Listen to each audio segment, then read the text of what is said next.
오늘 읽으신 본문 예레미야 5장 20절로 31절 말씀을 통해서 마지막에는 어찌하려느냐라고 하는 제목으로 함께 말씀을 나누기를 원합니다. 사람은 누구나 자신의 선택에 대한 책임을 져야 하고요. 그렇게 살아가면서 우리의 마지막을 맞이하게 됩니다. 히브리서 9장 27절 말씀에는요, 한 번 죽는 것은 사람에게 정하신 것이요 그 후에는 심판이 있으리니라고 말씀을 하죠. 오늘 본문은 하나님께 불순종한 이스라엘 백성들에게 임할 심판을 경고하는 말씀인데요, 특별히 마지막 절에 오늘 31절 말씀에 보면 하나님은 참으로 안타까운 마음으로 이렇게 말씀하십니다. 마지막에는 너희가 어찌 하려느냐. 한번 따라해 보세요. 마지막에는 너희가 어찌하려느냐. 참 탄식하는 마음으로 경고하면서도 참 안타까운 마음으로 마지막 날을 대비하는 사람. 그래서 가장 지혜로운 사람은 오늘을 살아가지만 마지막을 준비하는 사람이라 이렇게 말해요. 그러니까 마지막에 빗대어서 오늘을 살아가는 사람. 내일 없다 하고 그냥 오늘 먹고 마시자라고 살아가는 사람이 아니라요, 마지막 날을 준비하면서 오늘을 살아가는 사람. 할렐루야. 이런 사람이 바로 지혜로운 사람인 줄로 믿습니다. 그래서 이 하나님의 이 마지막에는 너희가 어찌하려느냐라고 하는 질문은 단순한 질문이 아니고요, 하나님 앞에서 우리의 삶을 돌아보려고 하는 그런 강력한 경고의 메시지라고 하는 것이죠. 31절에 사용된 이 마지막에 해당하는 히브리어 원어는요, 아카리트라고 하는 단어로 기본적으로 끝이나 후반부, 결과, 최후, 미래 등의 의미를 가지는데요. 단순한 시간적인 그런 의미뿐만 아니라 어떤 사건이나 행동의 결과 혹은 궁극적인 결말을 강조하기도 하고, 때로는 개인이나 국가의 운명, 심판 혹은 약속된 미래를 나타내기도 합니다. 그래서 잠언 19장 20절 말씀에 보면 너는 권고를 듣고 훈계를 받으라. 그리하면 내가 마지막에는 지혜롭게 되리라. 시간의 끝을 말하고 있고요, 또 심판의 결과를 말하기도 하는데요. 시편 73편 17절 말씀에는 하나님의 성소에 들어갈 때에야 그들의 마지막을 내가 깨달았노라 라고 하면서 이 마지막 심판의 결과를 말하고요, 어떤 거는 민족의 결과를, 민족의 운명을 얘기하기도 하고요, 또 어떤 경우는 또 소망의 마지막을 이야기도 합니다. 어쨌든 오늘 본문에서 사용된 이 31절의 마지막이라고 하는 단어는요, 이스라엘의 최종적인 운명, 또 이스라엘 백성들 개개인의 최종적인 운명을 나타내는 말이지요. 그래서 문맥상 의미는 거짓 선지자와 부패한 지도자를 따르며 악을 즐기는 이스라엘이 결국 맞이할 심판과 멸망의 결말을 가리킵니다. 그러나 이 마지막은 단순히 시간적인 끝이 아니라 행동이 쌓아져서 생겨나는 필연적인 결과, 즉 하나님의 심판으로 그의 삶이 이르게 될 비참한 결말을 강조하는 표현이 바로 마지막이라 이렇게 말씀하고 있습니다. 이 본문의 이스라엘 백성은요, 하나님의 율법을 버리고 자기 욕심대로 살며 거짓 선지자의 달콤한 유혹의 말에 속아 넘어가서 죄악에 빠져 살았죠. 백성들은 불의를 사랑하고 지도자들조차도 진리를 외면하며 불의를 행했죠. 하지만 하나님은 이들의 불순종을 결코 간과하지 않으시며 반드시 그 행위에 대한 심판, 결과를 물으시게 될 거라고 하는 것입니다. 저와 여러분도 마찬가지입니다. 우리도 이 말씀 앞에서 우리가 하나님 앞에 지금 바른 길을 걷고 있는지, 혹은 세상의 달콤한 유혹에 빠져서 진리를 외면하고 있지는 않은지를 돌아보아야 합니다. 하나님께서 저와 여러분들에게, 또 목회자인 저에게도 마지막에는 너희가 어찌하려느냐라고 하는 물음을 물으십니다. 과연 우리가 하나님 앞에 어떤 모습으로 서게 될 것인지, 여러분 오늘 말씀을 통해서 신앙을 점검하고 하나님 앞에 바른 길을 걸어가는 결단이 있는 그런 귀한 시간 되시기를 주님의 이름으로 축복합니다. 그러면 우리가 점검해 보아야 할 하나님의 마지막 날에 대한 경고의 말씀은 무엇인지 오늘 세 가지로 살펴보기를 원합니다. 첫 번째 말씀은요, 오늘 20절에서 25절 말씀인데요, 하나님의 경고에 대비하려면, 마지막에는 어찌하려느냐라고 하는 하나님의 경고에 대비하려면 하나님을 배반하지 말아야 한다 이렇게 말씀하고 있습니다. 오늘 20절에서 25절 말씀 같이 한번 읽도록 하겠습니다. 20절에서 25절. 너는 이를 야곱 집에 선포하며 유다에 공포하여 이르기를 어리석고 지각이 없으며 눈이 있어도 보지 못하며 귀가 있어도 듣지 못하는 백성이여 이를 들을지어다. 여호와의 말씀이니라. 너희가 나를 두려워하지 아니하느냐? 내 앞에서 떨지 아니하느냐? 내가 모래를 두어 바다의 한계를 삼되 그것으로 영원한 한계를 삼고 지나치지 못하게 하였으므로 파도가 거세게 이나 그것을 이기지 못하며 뛰노나 그것을 넘지 못하느니라. 그러나 너희 백성은 배반하며 반역하는 마음이 있어서 이미 배반하고 갔으며 또 너희 마음으로 우리에게 이른 비와 늦은 비를 때를 따라 주시며 우리를 위하여 추수 기한을 정하시는 우리 하나님 여호와를 경외하자 말하지도 아니하니 너희 허물이 이러한 일들을 물리쳤고 너희 죄가 너희로부터 좋은 것을 막았느니라. 아멘. 23절에 보면 그러나 이 백성은 배반하며 반역하는 마음이 있어서 이미 배반하고 갔으며 이렇게 말하고 있습니다. 여기에 배반과 반역이라는 단어가 사용되었는데요. 배반은 주로 하나님께 불순종하거나 명령을 거스르는 행동을 의미하고요. 반역은 하나님이나 왕과 같은 권위자에 대한 적극적인 반항을 뜻하기도 합니다. 그래서 배반은 등을 돌리고 하나님을 떠나는 행위를 말하고요. 반역은 적극적으로 하나님을 거부하고 대항하는 그런 행동을 강조하고 있는 그런 단어입니다. 그래서 이 배반자는요, 시대와 문화를 따라서 다소 다른 평가를 받지만 일반적으로는 부정적인 인식이 강합니다. 여러분, 누가 배신했다, 또 배반했다 이렇게 하면 그 사람에 대해서 좋은 평가가 있는 사회는 아마 거의 없겠지요. 그죠? 저와 여러분들도 하나님 앞에서 배반자, 배신자, 반역자가 되지 말고 하나님을 섬기는 자로 이 땅을 살아가시기를 주님의 이름으로 축복합니다. 배반이라고 하는 것은요, 신뢰를 깨트리고 공동체의 결속을 위협하는 행위로 이렇게 간주가 되었습니다. 역사적 관점으로 보면은요, 고대 사회에서는 배반자는 최악의 범죄자로 여겨졌어요. 그래서 고대 로마에서 국가를 배신한 자는 영원한 비난을 받았고요. 중세 유럽에서는요, 배반자는 주군과 나라를 배반한 자로 간주되어서 공공의 적이 되었고 간혹한 처벌을 받았고요. 현대 정치에서도 배반자는 이 정치적 맥락에서 변절자, 내부 고발자 등 다양한 형체로 등장하며 일부는 정의로운 인물도 평가되기도 하지만 대개는 신뢰를 잃고 비난받는 그런 모습으로 살아가게 된다라고 하는 것입니다. 그래서 하나님은요, 이 하나님을 배반하고 떠난 이들을 뭐라고 표현을 하냐면 오늘 21절 말씀에 어리석은 자라. 야곱의 집이 그랬잖아요. 야곱의 집. 하나님을 떠난 배반한 야곱의 집. 어리석고 지각이 없어서 보지도 못하고 듣지도 못한다. 이렇게 평가를 하고 있습니다. 그들은 하나님을 배반해서는 안 되고 오히려 하나님을 경외하고 섬겼어야 됐다라고 하는 것입니다. 왜냐하면 하나님이 배반하고 떠날 만큼 그렇게 나쁜 분이 아니시거든요. 막 반역하고 저항하고 욕할 만큼 하나님이 나쁜 분이 아니시거든요. 그 부분을 오늘 20절에서 22절 말씀에 말하고 있는데요. 여기 보면 뭐라고 말하냐면 너희가 나를 두려 나에 떨지 않으냐 하면서 뭐라고 얘기하냐면 내가 모래를 두어 바다의 한계를 삼되 영원한 한계를 삼고 그것을 넘어가지 못하게 하였으며 파도가 거세게 이나 그것을 이기지 못하며 뛰노나 그것을 넘지 못하도다라고 말하고 있는데요. 여기서 하나님은 어떤 하나님이시냐면 바다에 모래를 한계로 두어서 그것을 넘지 못하게 하시는 분. 때로는 자연 재앙으로 인해서 막 쓰나미가 일어나서 파도가 경계를 넘어서 오지만 대부분은 이 파도가 아무리 거세어도 그 한계를 넘지 못하고 주로 모래 사장이 있잖아요. 그래서 어떤 때는 그런 생각을 해요. 이게 모래 사장에 또 해변에 있는 그런 촌락들을 어떡하나라고 하는데 매일 그러한 일이 있으면 아마 거기서 10km, 20km 떨어진 데다가 집을 짓겠죠. 그러나 바다에 근접해서 집을 짓고 살아가고 또 이렇게 생활을 영위하는 사람들을 보는데요. 하나님은 창조 세계를 주관하시고 자연을 다스리는 절대적인 권능을 가지신 분이라고 해요.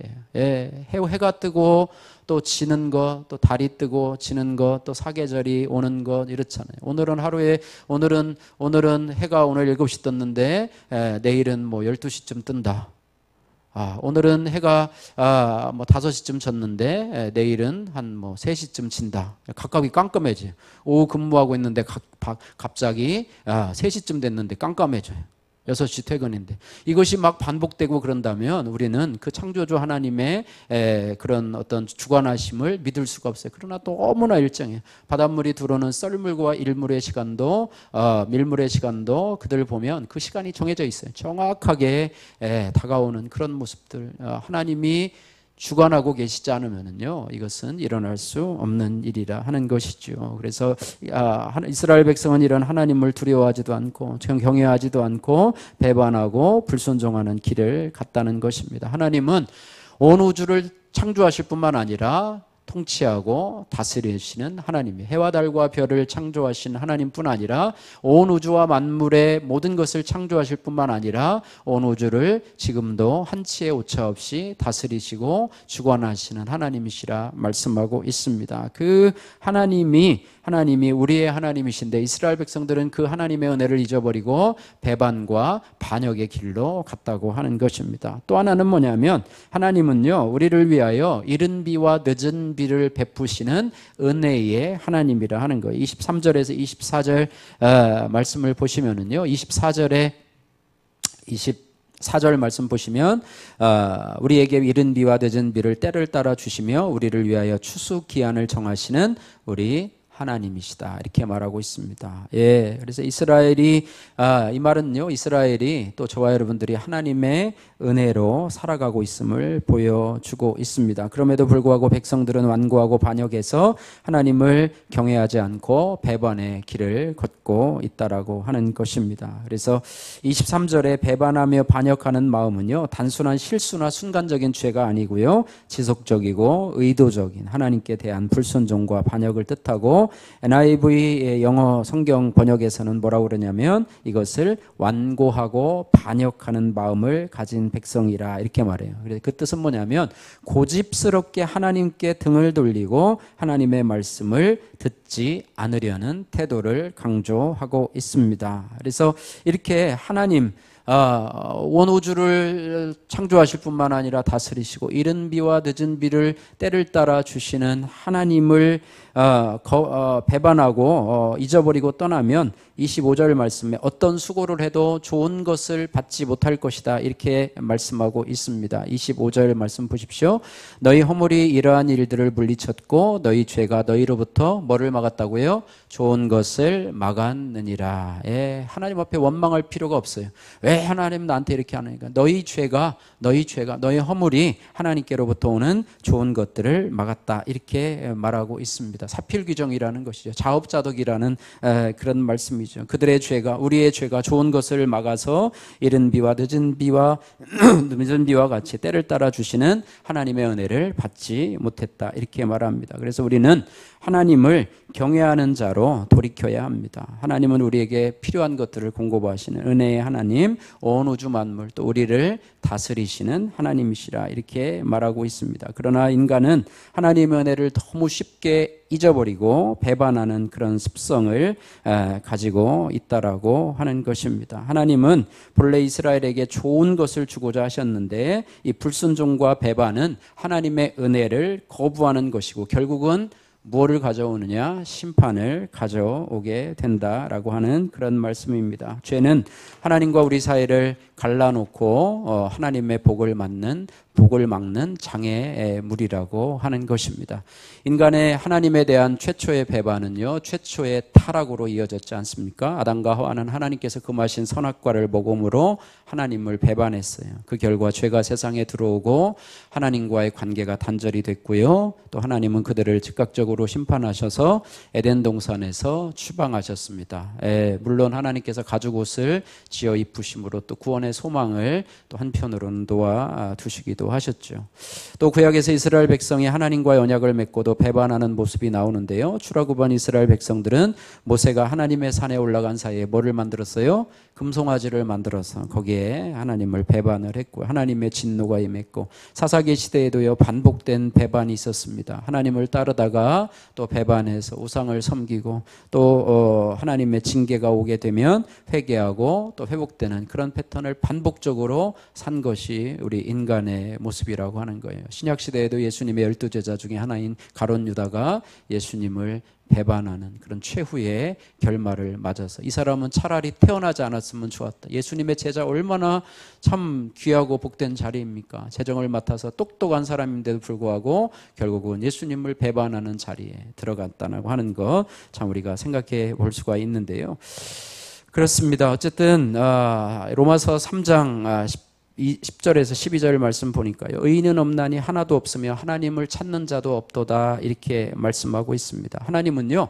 모든 인간이 죄에 빠진 모든 인간이 하나님을 떠난 상태라고 하나님께 대한 배반자라고 성경은 선언을 하고 있습니다. 그래서 여기에 대한 하나님의 반응은 심판과 용서라고 말씀하고 있어요. 인간은 반복해서 하나님을 배반하지만 하나님은 여전히 회개의 기회를 주시는 하나님이시다. 그러나 배반을 회개하지 않는다면 심판을 피할 길이 없다라고 하는 것입니다. 동시에 하나님은 끝까지 신실하시며 돌아오는 자를 용서하시고 받아주시는 하나님이시라 이렇게 말해요. 그 과정에서 가장 중요한 역할을 하신 분이 바로 예수 그리스도시라고 하는 것입니다. 예수님은 인간에게 배반을 당하셨어요. 그죠? 그래서 십자가에 못 박히셨죠. 그럼에도 불구하고 그들을 끝까지 사랑하시고 십자가에서 배반한 인류를 대신해서 죽으심으로 구원의 길을 열어주셨죠. 그래서 인간의 배반보다 하나님의 은혜와 사랑이 더 큼을 우리가 기억해야 하고 누구든지 회개하고 돌아오면 하나님은 어떤 분이시다? 용서해 주시는 하나님이시다. 이렇게 말씀하고 있습니다. 오늘 우리가 마지막 때를 잘 준비하려면 하나님의 마지막 때에 너희가 어떻게 하려느냐라고 하는 주님의 경고의 말씀을 우리가 준비하려면 하나님을 배반하여 떠난 자리에서 돌아와야 된다고 하는 거예요. 더 나아가서 우리는 이제 하나님을 경외하는 자로 나는 주를 섬기는 것에 후회가 없습니다. 이런 고백이 저와 여러분들에게 있기를 주님의 이름으로 축복합니다. 두 번째로 마지막에는 어찌하려느냐라고 하는 하나님의 경고를 대비하려면 한번 따라해 보세요. 자기 이익만 추구하지 말아야 합니다. 네, 자기 이익만을 추구하는 사람. 요즘 사회는 뭐 이기주의의 사회, 이기심이 팽배한 사회, 나만 생각하고 다른 사람은 생각하지 않는, 나만 잘 되면 되고 또 우리 당만 잘 되면 되고 국가를 생각하지 않고 국민들을 생각하지 않는 이런 이기주의가 지배하는 사회, 또 개인, 가정, 또 단체는 올바로 올바로 살아갈 수 없다라고 하는 것을 우리가 말해주고 있다는 거예요. 그래서 성경은 이기심을 추구하는 자에게 여러 가지 경고를 주시고 있습니다. 이기심은요, 성경에서 여러 가지 다른 형태로 표현이 되게 되는데 자기 중심적인 태도, 또 탐욕으로, 또 교만으로, 사랑이 없는 행위로 나타나고 이는 하나님과의 관계뿐 아니라 인간관계도 파괴한다라고 하는 것입니다. 그래서 이기심은요, 모든 죄악의 근본이고요. 이기심은 하나님 나라에서 멀어지게 하며 이기적인 자에게 닥칠 심판을 성경은 말하고 있는데요. 로마서 2장 8절에 오직 당을 지어 진리를 따르지 아니하고 불의를 따르는 자들에게는 진노와 분노가 있으리라 이렇게 말을 하고 있습니다. 오늘 본문 26절에서 29절 말씀에는요, 이스라엘 지도자들과 백성들이 자기 이익만을 탐하며 불의와 부정을 저지른 모습을 강하게 책망하는 모습이 나오는데요. 오늘 26절에서 29절 말씀 이거 생각하시면서 같이 한번 읽도록 하겠습니다. 내 백성 가운데 악인이 있어서 새 사냥꾼이 매복함같이 지키며 덫을 놓아 사람을 잡으며 새장에 새들이 가득함같이 너희 집들의 속임이 가득하도다. 그러므로 너희가 번창하고 거부가 되어 살찌고 윤택하며 또 행위가 심히 악하여 자기 이익을 얻으려고 송사 곧 고아의 송사를 공정하게 하지 아니하며 빈민의 재판을 공정하게 판결하지 아니하니 내가 이 일들에 대하여 벌하지 아니하겠으며 내 마음이 이 같은 나라에 보복하지 아니하겠느냐 여호와의 말씀이니라. 아멘. 우리가 읽은 것처럼요, 이 악인들이 마치 사냥꾼처럼 약한 자를 함정에 빠뜨려서 착취하고 있다 이렇게 말씀하고 있고요. 탐욕을 가지고 속임수를 써서 재물을 쌓고 거부가 된다 말씀하고 있습니다. 그러니까 남을 희생시켜서 자기의 이익만을 챙기는 모습을 보여주는데요. 또 28절 말씀에 악인들은 자기 배만 채우고 약한 자들의 억울함을 풀어주지 않습니다. 고아와 가난한 자를 보호하는 것이 하나님이 기뻐하시는 공의인데 이들은 그를 무시하고요. 그들의 관심은 뭐예요? 오직 자기가 잘 되는 것, 자기가 성공하는 것, 그리고 정의로운 사회를 만드는 것에는 무관심하다고 하는 것입니다. 다른 사람이 뭔 상관이야? 나만 잘 되면 된 거지.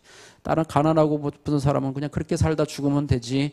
무슨 상관이야? 나만 잘 먹고 내 자손들만 잘 먹고 잘 살면 되지. 뭐가 상관이야? 뭐 이렇게 해서 정의로운 사회를 만드는 것에 무관심하다고 하는 거예요. 그래서 마지막 때를 준비하는 사람은 자신만을 위해서 살지 말고 이웃을 돌아보아야 된다 이렇게 말해요. 그래서 하나님은 공의를 행하는 사람을 기뻐하시며 불의를 행하는 자들을 심판하신다 이렇게 말씀하고 있습니다. 2017년도에 미국의 텍사스주 댈러스에서 BMW 댈러스 마라톤 대회가 있었다고 그래요. 여성부, 남성부 이렇게 나누어서 이렇게 하지 않습니까? 여성부 1위로 달리고 있던 사람이 뉴욕 정신과 의사, 의사인데 아마 마라톤을 했었나 봐요. 챈들러 셀프라는 분인데요. 결승선을 이제 고막 한 200m 남짓 남겨놓고 비틀거리기 시작을 했다고 그래요. 다리가 완전히 풀린 이 여인은 의사 선생님이죠. 더는 뛰지 못하고 바닥에 주저앉아 버렸다. 200m도 그런 상황에서는 도저히 갈 수 없는 상황이었대요.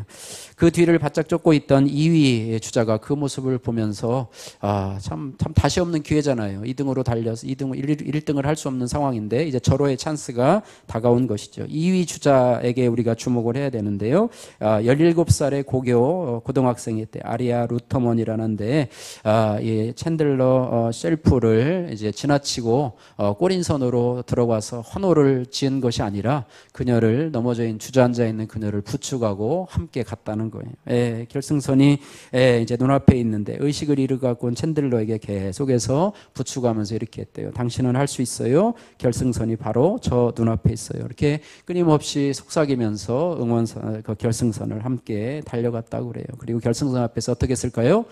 자기가 쏙 먼저 들어가고 정신과 의사를 뒤로 했겠어요? 안 했겠어요? 그러면 이 예화에 나오지도 않았겠죠. 먼저 정신과 의사를 등으로 결승선을 통과하게 하고 자기가 갔다고 그래요.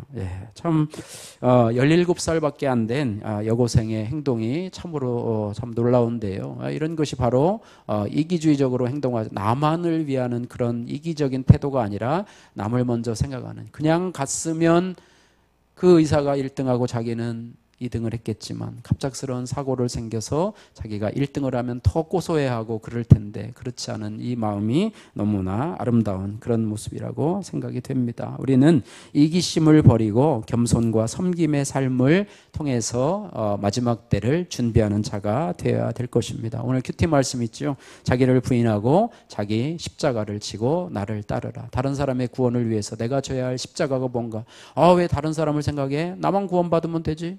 이기심이잖아요. 그죠? 나만 천국 가면 되지 왜 다른 사람을 내가 생각해? 라고 생각하는 이기심이에요. 이기심을 버려야 돼요. 그래서 우리도 하나님 앞에 이런 생각을 하고 그리고 또 먼저 그의 나라와 그 의를 구하는 그런 삶을 살아가야 합니다. 마지막으로 마지막에 어찌하려느냐라는 하나님의 경고에 대비하려면 회개하라는 주님의 음성을 들어야 합니다. 많은 사람들이요 진리보다는 자기 귀에 듣기 좋은 말을 듣기를 원합니다. 이것이 말세의 징조라고 하고 있지요. 그래서 많은 사람들이요 말세의 징조에 자기 귀를 즐겁게 할 스승을 많이 둔다고 이야기를 하고 진리를 따르기보다는 사욕을 쫓아 살아간다고 이야기를 하고 있습니다. 포스트 모던 시대를 지금 저희들이 살아가고 있는데요. 이 시대는 절대 기준이 사라진 혼돈의 시대를 살아가고 있습니다. 여러분이 느낄지 안 느낄지 모르겠지만 혼돈의 시대를 살아가고 있습니다. 뭘 예수 믿어 종교는 다 똑같지 아무거나 믿으면 되지 이거예요. 그리고 관용하라는 말도요. 우리 성경에 관용하라는 마음도 있지만 관용하는 것이 비진리에 대해서까지 관용하라는 것이 아니라고 하는 사실도 우리가 기억해야 할 것입니다. 그래서 종교 좋은 거고 너도 인정해야 되고 나도 인정해야 되고 그것은 다 사람마다 생각이 다른데 예수 믿을 수 있고 안 믿을 수 있고 다 자유인데 꼭 예수 믿으라고 하느냐 이렇게 하는 이런 다원주의 경향도 있다고 하는 것입니다. 그래서 틀림과 다름은 우리가 우리가 인정해야 되는데 다름을 인정해야 될 영역이 있고 틀림을 인정해야 될 영역이 있는데 우리는 틀림을 인정해야 되는 영역도 이 포스트 모더니즘 세계에서는 그것을 다름이라고 생각하면서 사단은 사람들의 마음속에 절대 진리를 부인하게 하는 그런 생각들을 가지고 있습니다. 그래서 예수님께서 공생에 처음으로 사역을 하시면서 마태복음 4장 17절에 처음 하신 말씀이 뭐예요? 어저께 큐티에도 있었는데 회개하라 천국이 가까웠느니라 이렇게 말씀하고 있습니다. 세례 요한도 그런 말씀을 했죠. 마태복음 3장 1절 2절 말씀에 세례 요한이 이르러 유대 광야에서 전파하여 말하되 회개하라 천국이 가까웠느니라. 예수님이 처음 선포한 말씀이 회개하라예요. 기뻐하라 즐거워하라 행복하라 라고 말씀하지 아니하시고 돌이키라 이렇게 말씀하고 있습니다. 그래서 회개는 삶의 방향을 틀어서 하나님의 원하는 방향으로 돌아서는 거예요. 우리는 자기 원하는 방향을 가고 있습니다. 여러분 운전하시는 분 알잖아요. 여러분 방향을 가다가 내가 잘못 가고 있어요. 내가 천안으로 가야 되는데 홍성 쪽으로 가고 있어요. 그러면 계속해서 가는 사람은 없을 거예요. 천안까지 도착해서 다시 아이고 잘못 왔네 라고 하면서 하는 거잖아요. 중간에 그것을 알았으면 바로 어디로 가요? 유턴할 수 있는 자리로 가서 돌아서 오는 것이 정상적인 운전자의 행동입니다. 우리의 인생도 마찬가지예요. 내가 가는 걸음을 잘못되었다고 생각을 하면 우리는 거기에서 즉시 돌이키고 가야 됩니다. 그런데 어리석은 사람은 어떡합니까? 그 길을 계속해서 고집하고 그래도 내 길을 간다. 나는 나의 길을 간다. 라고 하면서 절대로 회개하지 않고 돌이키지 않고 그렇게 간다라고 하는 것입니다. 요한복음 3장 18절에 그를 믿는 자는 심판을 받지 아니하는 것이요 믿지 아니하는 자 계속해서 고집해서 자신의 길을 가는 자는 하나님의 독생자의 이름을 믿지 아니함으로 벌써 심판을 받은 것이니라 이렇게 말씀을 하고 있습니다. 그래서 마지막에 어찌하려느냐라고 하는 하나님의 경고에 대비하려면 회개하라는 주님의 음성을 들어야 된다라고 하는 것을 성경은 우리에게 교훈하고 있습니다. 그래서 어떤 정신병원에서 환자를 퇴원시키는 여부를 놓고 다음과 같이 얘기를 했다고 해요. 방에 수도꼭지에 물을 조금 틀어놓고 방바닥에 괴어 있는 물을 대걸레지로 이렇게 닦게 한다고 그래요. 퇴원 가능한 사람은 어떻겠습니까? 먼저 수도꼭지를 닫은 다음에 방바닥에 물을 훔쳐내지만 퇴원 못할 비정상적인 사람은 어떻게 해요? 수돗물은 그냥 내버려 두고 걸레질만 한다고 하는 거예요. 걸레질만 하는 사람. 그런 걸레질만 하는 사람은 저 사람은 퇴원해서는 안 되겠다. 밖으로 나갈 사람은 어떻게 해요? 먼저 수도꼭지에 물을 잠그고 그 다음에 방바닥에 걸레를 하겠지요. 그래서 우리가 이런 비유가 있는데요. 이것도 근본적인 문제를 해결하지 아니하고 그저 방바닥에 흘려진 물만 닦는다고 하는 것이 우리도 그런 경우가 많잖아요. 근본적인 문제는 하나님께 돌이키고 회개해야 되는데 그것이 없이 우리의 삶에 흩어져 있는 문제만 가지고 살아간다면 그는 참 어리석은 자가 된다는 것입니다. 어쨌든 하나님 앞에 회개하는 그런 모습이 참으로 중요한데요. 시편 51편 말씀에 다윗은 밧세바를 범하고 나서 나단 선지자에게 이제 책망을 받은 후에 이렇게 하나님 앞에 기도를 합니다. 우슬초로 나를 정결하게 하소서. 내가 정하리이다. 나의 죄를 씻어주소서. 내가 눈보다 희리이다. 내게 즐겁고 깊은 소리를 들려주시사 주께서 꺾으신 뼈로 즐거워하게 하소서. 주의 얼굴을 내 죄에서 돌이키시고 내 모든 죄악을 지워주소서. 하나님이여 내 속에 정한 마음을 창조하시고 내 안에 정직한 영을 새롭게 하소서. 이렇게 말씀하고 있습니다. 서양 사람들은요, 대화할 때 세 가지를 금기시한다고 그래요. 첫 번째는 정치 이야기, 두 번째는 종교 이야기, 세 번째는 사생활 이야기라고 하는 것입니다. 그래서 지극히 개인적이고 사사로운 결정으로 이루어지는 일은 가급적 서로 대화의 소재를 삼기를 꺼려한다고 하는 것인데요. 하나님이 다윗에게 지적하신 것이 바로 그 세 번째 아주 은밀한 사생활의 이야기였다고 하는 거예요. 그것을 건드리시잖아요. 나단 선지자를 통해서 네가 우리아의 아내 밧세바를 범하지 아니하였느냐, 이 부분을 건드리시는데 다윗은 그 부분에 대해서 하나님 그거 금기된 말인데요 라고 하면서 버팅기는 것이 아니라 그걸 가지고 하나님 내가 죄인입니다 라고 하면서 하나님 앞에 고백했다고 하는 것입니다. 서양 사람들은 겉으로는 교양 있는 척하지만 이런 이야기들을 금하면서 서로 간의 관계를 유지하려는 그런 어떤 매너들을 가지고 있는 것 같은데요, 하나님 앞에서 우리는 그렇지 않습니다. 우리의 은밀한 죄도 하나님은 다 아시고 우리의 죄를 지적할 때 우리가 숨기려고 하지 말고 하나님 앞에 드러내 놓을 때 그것이 바로 우리를 치료하는 그런 광선을 발하게 된다라고 하는 사실을 우리가 기억해야 할 것입니다. 예. 어떤 흑인 목사님이 있었는데요, 한 번은 교회에서 장례식을 한다는 광고를 성도들에게 했다고 그래요. 이름도 밝히지 않고 어느 날 몇 시에 교회에서 장례식을 한다 이렇게 해서 성도들이 교회로 왔대요. 장례식 한다고 그러니까 성도들 중에 하나였나 보다 이렇게 생각을 하고 교회를 왔는데, 교회에는 죽은 자를 추모하는 그런 어떤 꽃들도 있고 장례식 있고 앞에는 관이 있고 뭐 그렇더래요. 흑인 목사님이 이제 성도들 모인 성도들 앞에서 이제 그 관에 대해서, 관에 있는 사람에 대해서 설명을 하는데요, 그 사람이 죽은 사람을 칭송하는 말은 하지 않고 오히려 그 사람이 살아있는 동안에 지은 죄를 얘기하면서 여기에 있는 사람은 아주 사악한 사람이다 라고 이야기를 했대요. 그러니까 성도들은 도대체 누구지? 라고 하면서 이야기를 하고, 이야기를 마치자 그러면 관에 있는 사람이 누군지 여러분 한 번씩 보고 경의를 좀 표하십시오 라고 해서 성도들이 이제 한 명씩 이렇게 가보니까요, 관에는 사람이 없더래요. 그리고 관 안에는 뭐가 있었냐면 거울이 하나가 있었는데 누구인가 이렇게 쳐다보니까 거울에 누가 비쳐요? 자기 모습이 비치더래요. 예, 그래서 자기 모습, 거울에 비친 자기 모습, 이 사람이 가장 사악한 사람입니다라고 하고 성도들이 깨닫고 갔다고 하는 그런 내용인데요, 가장 사악한 자가 바로 우리 자신이라는 걸 깨달아서 사도 바울처럼 정말로 큰 일을 행하면서도 나는 죄인 중에 괴수라, 여러분 큐티하면서 여러분의 죄를 직면하시고 하나님 앞에 다윗처럼 고백하시면서 마지막 때를 준비하시는 지혜로운 자가 되시기를 주님의 이름으로 축복합니다. 말씀을 정리합니다. 오늘 우리는 이스라엘 백성들에게 하시는 경고의 말씀을 나의 말씀으로 들어야 됩니다. 마지막에는 너희가 어찌하려느냐, 마지막에는 너희가 어찌하려느냐. 지금 이렇게 살다가 하나님을 배반하고 이기주의적으로 살고 회개하지 않고 평안하다 또 좋다라고 하는 위로의 말만 듣고 내 귀에 달콤한 인정의 말만 듣고 그렇게 살다가 마지막 날에는 어떻게 하려느냐, 마지막 날 하나님의 심판대 앞에 가서 너가 어찌하려느냐 라고 권면하시는 주님의 말씀이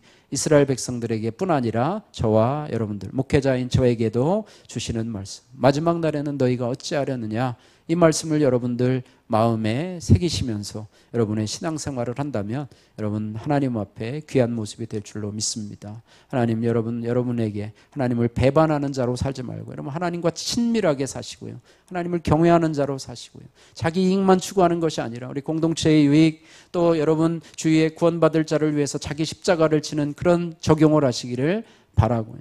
또 회개하라는 주님의 음성을 여러분 기분 나쁘게 여기지 마시고 사생활까지라도 하나님이 나에게 간섭하시는 하나님의 말씀, 또 공동체를 통해서 주시는 말씀이라면 여러분이 그것조차도 다윗과 같이 우슬초로 나를 정결케 하소서라고 할 때 우리는 마지막 때에도 당당하게 주여 어서 오시옵소서, 마라나타 주 예수여 어서 오시옵소서, 이런 고백을 하는 그런 귀한 성도님들 되시기를 주님의 이름으로 축복합니다.